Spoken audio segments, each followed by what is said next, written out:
दीपेंद्र सिंह हुड्डा जी, माननीय सदस्य श्री दीपेंद्र सिंह हुड्डा जी, 10 minutes please. अध्यक्ष महोदय, भाजपा सरकार के लगभग 7 वर्ष के कार्यकाल में अर्थव्यवस्था के क्षेत्र में कथनी और करनी में इस सरकार के बड़ा अंतर रहा है और ये बजट भी उस कथनी और करनी के अंतर को चरितार्थ करता है। आत्मनिर्भर भारत की बात करने वालों ने स्किल डेवलपमेंट का बजट घटाने का काम किया है। संवेदनशीलता की बात करने वालों ने दिव्यांग कल्याण का बजट घटाने का काम किया। तो न्यू इंडिया की बात करने वाले सरकार ने वैज्ञानिक अनुसंधान का बजट घटाने का काम किया है। सबका साथ सबका विकास का नारा देने वाली सरकार ने अल्पसंख्यक कल्याण का बजट घटाने का काम किया है। तो राष्ट्रवाद की बात करने वाली सरकार ने जवानों की पेंशन का बजट घटाने का काम किया। किसानों की आय दुगनी करने की बात करने वाली सरकार ने कृषि बजट घटाने का काम किया है। तो भारत को विश्व गुरु बनाने की बात करने वाली सरकार ने शिक्षा का बजट घटाने का काम किया। मगर ये कथनी और करनी में अंतर केवल इस बजट तक सीमित नहीं है। 7 साल का कार्यकाल इसका गवाह। बड़े बड़े नारे दिए गए। नारा था कि 2 करोड़ रोजगार हर साल देंगे, 14 करोड़ मिल जाने चाहिए थे 7 साल में। मगर यही सरकार है जिसके कार्यकाल में पिछले साल 70 साल में सबसे अधिक बेरोजगारी के दर को सरकारी आंकड़ों के माध्यम से NSSO के सर्वे ने दिखाने का काम किया। मगर 70 साल का केवल अकलौता बेरोजगारी का रिकॉर्ड नहीं तोड़ा। 70 साल में सबसे ज्यादा बेरोजगारी दर हुआ तो आपकी सरकार में। 70 साल में सबसे ज्यादा डीजल पेट्रोल महंगा हुआ तो आपकी सरकार में। 70 साल में डीजल पेट्रोल पे सबसे ज्यादा टैक्स लिया गया, पेट्रोल जीवी सरकार है, तो आपकी सरकार में। 70 साल में रुपया डॉलर के मुकाबले में सबसे नीचे गिरा, सबसे रुपया सस्ता हुआ तो आपकी सरकार में। 70 साल में NPA के माध्यम से बैंक का कर्जा सबसे ज्यादा डूबा गया तो आपकी सरकार में। और 70 साल में गरीब अमीर के बीच में अंतर सबसे ज्यादा बढ़ा तो आपकी सरकार में। 1% सबसे अमीर व्यक्तियों के पास 73% संपत्ति। केवल कोरोना काल में 11 सबसे अमीर जो हिंदुस्तानी हैं उनकी संपत्ति में 13 लाख करोड़ का इजाफा। जो MSP की हम मांग कर रहे हैं, MSP को लागू करने में विशेषज्ञों का आकलन है, हरीश दामोदरन का एक लेख आया है कि वो केवल 1.5 से 2 लाख में, क्योंकि जितने खरीदा जाएगा कुछ बेचा भी जाएगा, 1.5 से 2 लाख के घाटे में MSP पूरी तरीके से लागू की जा सकती है। अगर ये 13 लाख जो केवल कोरोना के टाइम में 11 सबसे अमीर हिंदुस्तानियों की संपत्ति में इजाफा हुआ, उसी पे आप टैक्स लगा दें तो जो किसान का MSP का उसका पूरा कराने का काम आप कर सकते हैं। मैं कृषि पे आऊंगा।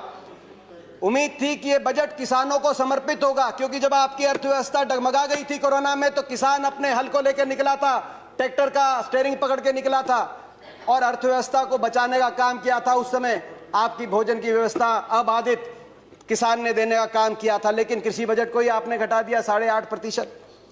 कृषि कानून पे बड़ी चर्चा हुई।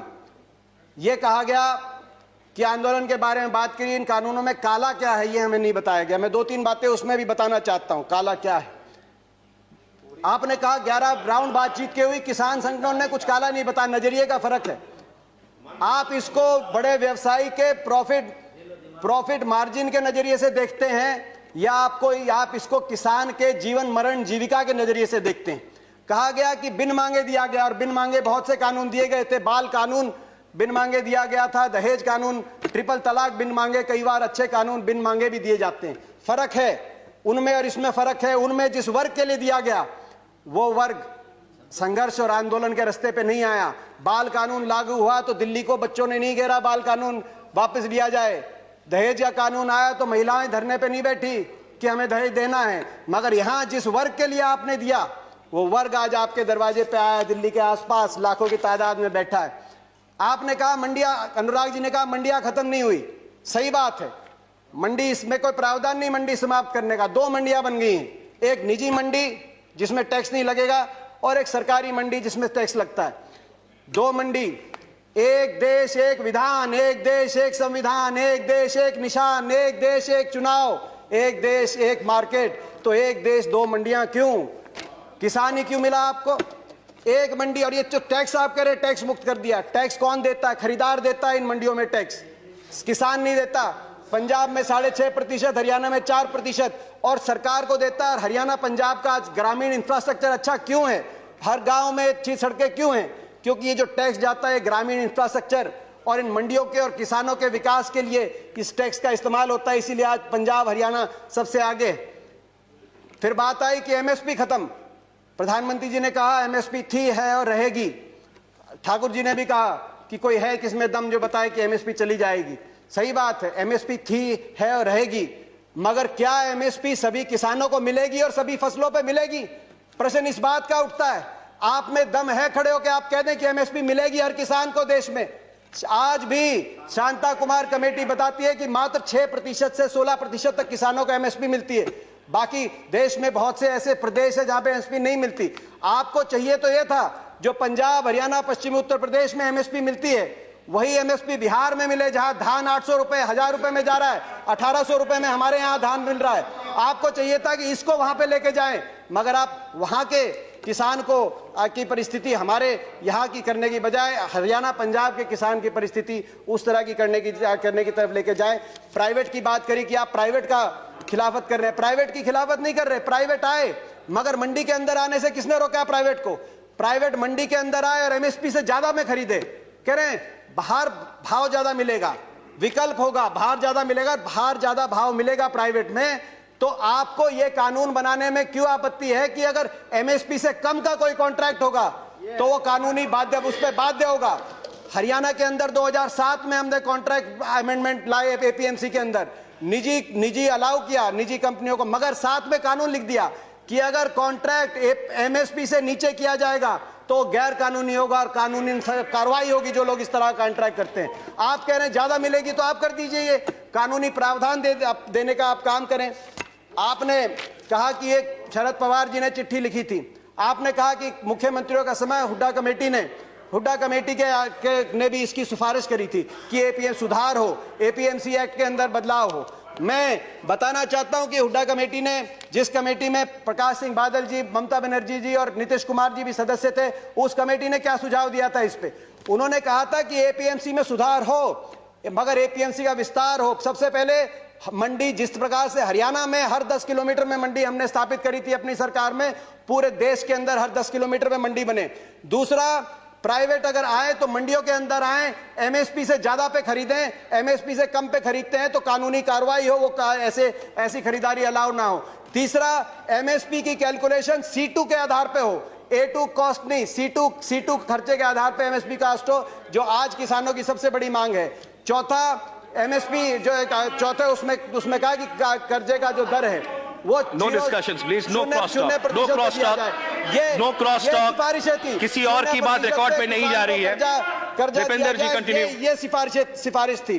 मैं एक और बात कहना चाहता हूं। एक बात आई कि ओपन मार्केट, फ्री मार्केट अच्छी है। फ्री मार्केट हर चीज के लिए अच्छी नहीं है। मार्केट, अनियंत्रित मार्केट, किसान को आप अमेरिका का उदाहरण उठा के देखिए। अमेरिका में 1/4 लोग कृषि से जुड़े हुए थे आज से 50-60 साल पहले।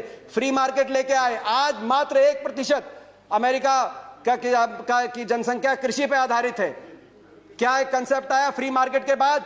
गेट बिग और गेट आउट। छोटा किसान सरवाइव नहीं कर पाया बड़े बड़े धन्नाडों के आगे, बड़े बड़े कॉर्पोरेट प्लेयर्स के आगे। आज अमेरिका के अंदर 450 एकड़ की जोत वाला एवरेज किसान के पास, हिंदुस्तान की तो किसान की एवरेज जोत आज मात्र 1.7 एकड़ है। हमारी तो 50% आबादी कृषि क्षेत्र में निमंत्रित है। ये कैसा मुकाबला करेंगे बड़े कॉर्पोरेट्स का? गेट बिग और गेट आउट, ये गेट आउट होंगे तो कहां जाएंगे? क्या हमारी अर्थव्यवस्था अमेरिका की तरह? मैं आखिर में अपनी बात कंक्लूड करना चाहता हूं। बिचौलियों की बात करी कि आपने बिचौलियों से मुक्त करा दिया, कमीशन एजेंट से मुक्त करा दिया। मैं पूछना चाहता हूं इस सदन से, ये जो बड़े बड़े धन्नाड आएंगे, बड़े कॉर्पोरेट हाउस आएंगे, टाटा, बिरला, अदानी, अंबानी, पूर्ति, ये किसकी श्रेणी में आएंगे? बिचौलिए नहीं तो ये क्या किसान की श्रेणी में आएंगे या उपभोक्ता की श्रेणी में आएंगे? ये सबसे ज्यादा अपने मुनाफे को कमाने के लिए बड़े बड़े लोग आएंगे। तो बिचौलियों की आप जो बात करें, आखिर में मैं अपनी बात कंक्लूड करते हुए, प्रधानमंत्री जी ने एक और बात की कि इस आंदोलन में कुछ पवित्र लोग हैं और कुछ अपवित्र लोग हैं। प्रधानमंत्री जी की बात हम मान लेते हैं, कम से कम आप पवित्र लोगों की बात मान लीजिए। आंदोलन में जो पवित्र लोग हैं, अगर आंदोलनकारी पवित्र हैं, पवित्र भावना से अपने हक के लिए बैठे हैं, आप उनकी बात मान लीजिए। और इसकी शुरुआत आप दो कदम उठा के उसकी शुरुआत करिए। आप तुरंत, मैं मांग करता हूं, बातचीत के दरवाजे, क्योंकि आप भागे थे 11वें राउंड में बातचीत से, 12वीं बातचीत के दरवाजे खोलें।